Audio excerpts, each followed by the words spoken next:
तो नमस्ते देवी और सज्जनों, मेरा नाम है पार्थ और आज मैं बात करने वाला हूँ one of the most deadliest disease के बारे में, जिसका नाम है स्मॉल पॉक्स। इंडिया के अंदर बहुत सारा फैला था स्मॉल पॉक्स और आज मैं स्मॉल पॉक्स के बारे में बात करूँगा। स्मॉल पॉक्स एक ऐसी डिजीज़ है जो कि कम्प्लीटली इराडिकेट हो गई थी सिर्फ और सिर्फ वैक्सीन के द्वारा। और एक फैक्ट बता रहा हूँ मैं आपको, जितने भी लोग स्मॉल पॉक्स से इन्फेक्ट होते थे वो उनमें से 30% लोग मर जाते थे।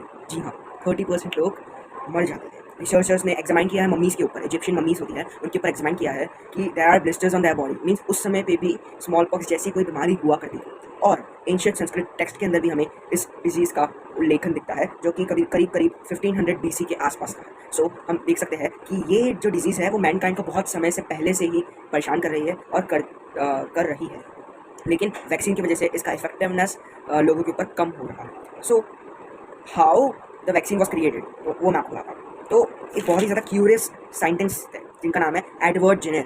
सो एक वायरस की बात करता हूँ मैं, काउपॉक्स वायरस काउस के लिए एक एनिमी था, लेकिन इंसानों के लिए अच्छी बात थी।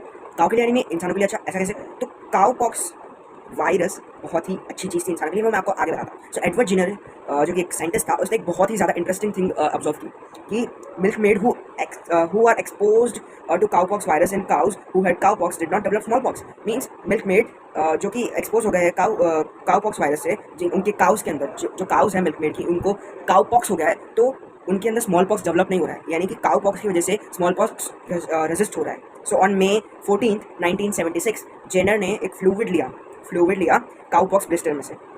सो जेनर जो कि ये साइंटिस्ट था, उसने एक फ्लूइड लिया, जो ब्लिस्टर होता है, ब्लिस्टर का अगर हम फोड़ते हैं तो एक फ्लूइड आता है, अंदर पानी टाइप कुछ होता है, उसको उसने लिया और उसने इंजेक्ट कर दिया एक बच्चे के अंदर जिसका उम्र थी 8 साल, उसका नाम था Jem Phillips. Blister rose up but recover. So उसके बाद एक और ब्लिस्टर आ गया था उसकी बॉडी पे, लेकिन वो जल्दी से रिकवर हो गया था। This boy was again injected on 1 जुलाई। सो इस बॉय को फिर से इंजेक्ट किया गया था उसी साल 1 जुलाई के अंदर। उसको सबसे पहले इंजेक्ट किया गया था 14 मई।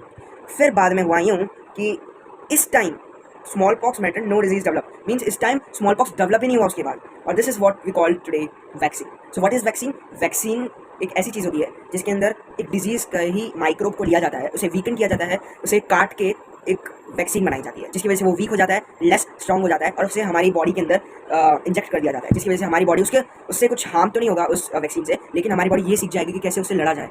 और फिर बाद में अगर ऐसी कोई डिजीज़ हमारे ऊपर आती है फिर से, तो our immune system, our defence system can fight from that disease. So this was the topic of today. Thank you for watching and be ready for these types of informative videos. Video अच्छा लगा तो like जरूर कीजिएगा और bye.